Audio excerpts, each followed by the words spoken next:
বন্ধুরা আমার, তোমাদের জন্য অনেক অনেক শুভকামনা। আশা করি সবাই ভালো আছো, আমিও ভালো আছি। মনটা খারাপ, আবার মনটা ভালো যে এসএসসির রেজাল্ট হলো। যারা পাস করেছো, জিপিএ 5 পেয়েছো, আরও অন্যান্য জিপিএ পেয়ে পাশ করেছো, তোমাদের সবাইকে জানাই আন্তরিক অভিনন্দন। আর যে প্রায় 6 লক্ষের মতো অনুত্তীর্ণ ছাত্রছাত্রী, তোমাদের জন্য রইল অনেক অনেক শুভকামনা। বিশ্বাস করি যে তোমরা চেষ্টার ত্রুটি করোনি, কিন্তু এটা একটা বড় পাবলিক পরীক্ষা, তো কয়েক বছর পরে আবার পূর্ণাঙ্গ সিলেবাসে পরীক্ষা হলো, বা হয়তো যতটা গুরুত্ব দেওয়া দরকার ছিল অতটা তোমরা দিতে পারোনি, আরো কিছু আনুষঙ্গিক কারণেও পিছিয়ে গেছে।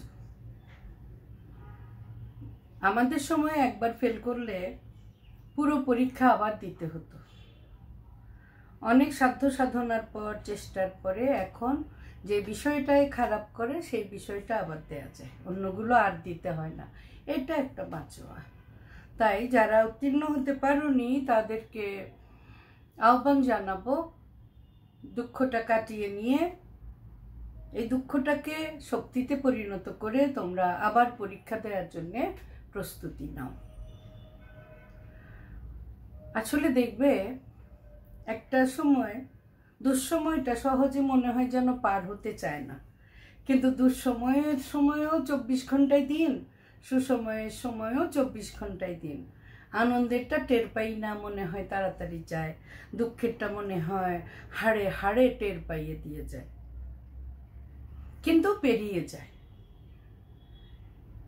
স্কুলে যখন পড়ে, অনেকে যখন প্রমোশন পায় না, ভাবে আমার বন্ধুরা আমাকে কি বলবে, এই সেই।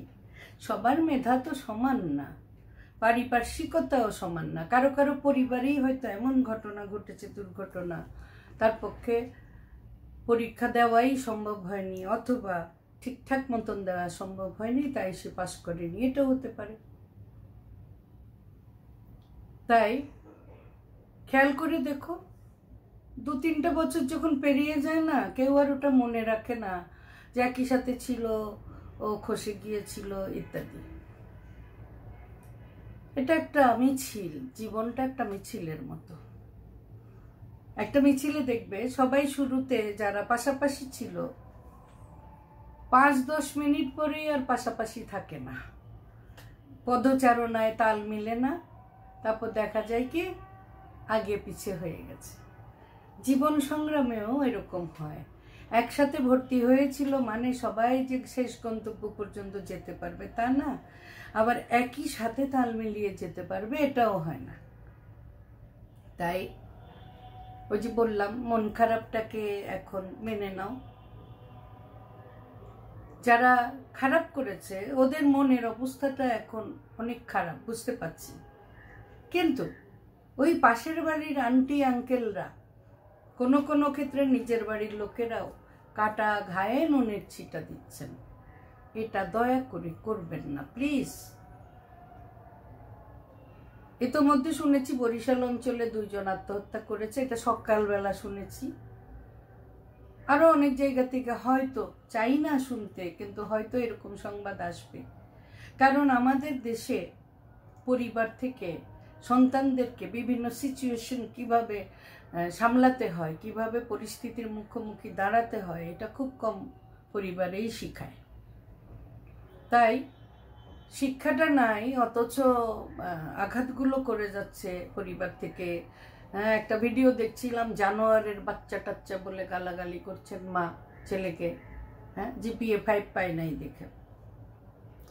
জানোয়ারের বাচ্চা বলে যদি মা গালাগালি করে, বাচ্চাটা তো ওনার, এটুকু ওনার মাথায় আসছে না যে নিজেকে নিজে কেমনে গালাগালি করছেন।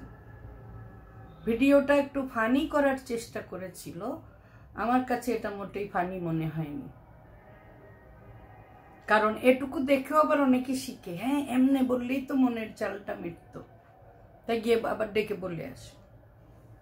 আমার মনে আছে এই 2-3 বছর আগে এরকম কুমিল্লা এলাকায় একটা ছেলে ফেল করেছিল একটা বিষয়ে। তার বাবা মা প্রথম ধাক্কায় খুব কষ্ট পেয়েছেন। ছেলেটা তো অবশ্যই কষ্ট পেয়েছে, পাস করুক ফেল করুক স্টুডেন্টটাই তো করে। তারপরে সে তার বাবা মাকে বুঝাতে সক্ষম হয়েছে 1 বছর দেখতে দেখতে চলে যাবে, দেখো আমি আবার পরীক্ষা দিলে আমার অনেক ভালো নাম্বার আসবে। বাবা মা শান্ত হলেন, বুঝলেন, বললেন ঠিক আছে সেটা যেন হয়। তারপর দুপুরে একসাথে খেয়েছে ভাত, ঠিক হলো ছেলে আবার পরীক্ষা দিবে। বাবা বাজারে তার দোকানে গেছেন, সেখানে গেছেন পরে তার বাবার বন্ধু বান্ধবরা, আশেপাশের দোকানের কিছু লোক ওই যে কাটা ঘায়ে নুনের ছিটা দিয়েছে, উস্কানি দিয়েছে। হ্যাঁ, ছেলে এরকম হবে না কেন, হয়েছে তো মায়ের দোষে, ওর মায়ের আশকারা পেয়ে পেয়েই তো ছেলেটা খারাপ হয়েছে। এমনভাবে আরো কিছু কটু কথা বলেছে। লোকটা একদম দোকান থেকে সোজা বাড়িতে এসে, ছেলেটা ঘুমাচ্ছিল, চেলা কাঠ নিয়ে ওর মাকে উঠানে ফেলে যেই মার মেরেছে, মা অজ্ঞান হয়ে গেছে। ছেলেটা কত থামাতে চেষ্টা করলো বাবাকে, যে আব্বা তুমি একটু আগে রাজি হয়ে গেলা, এটা কি হইলো? কোনো কথা উনি আর শোনেন না, ওর মা অজ্ঞান হয়ে গেছে। তার জ্ঞানটা আনার চেষ্টা না করে তিনি আবার চলে গেছেন। আর ছেলেটা ওর মার জ্ঞান ফিরে আসার আগেই গলায় দড়ি দিয়ে ঝুলে পড়েছিল। কি জবাব দেওয়া যায়? এইসব ঘটনা কি মেনে নেওয়া যায়? যার যায় তার সে না যায়।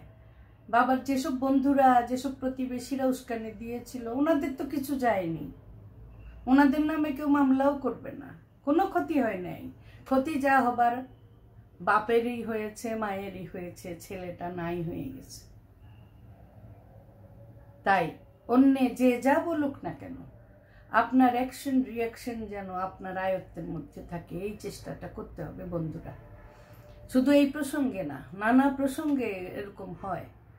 আর শিক্ষার্থীরা, তরুণ তরুণীরা, তোমরাও বুঝো, মনে রেখো, আশেপাশের মানুষরা অধিকাংশ ক্ষেত্রেই আমাদের ভালো চায় না, কারো ভালো এরা চায় না, এরা খালি নিজের ভালো চায়।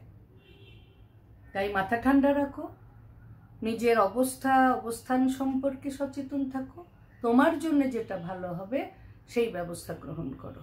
তোমাদের কাছে আমার এই অনুরোধ রইল, আমার যারা ফলোয়ার তাদের কাছে অনুরোধ রইল, নিজেরা পরিস্থিতি নিয়ন্ত্রণে রাখার চেষ্টা করুন, সন্তানকেও এই শিক্ষাটা ছোটবেলা থেকেই দিন।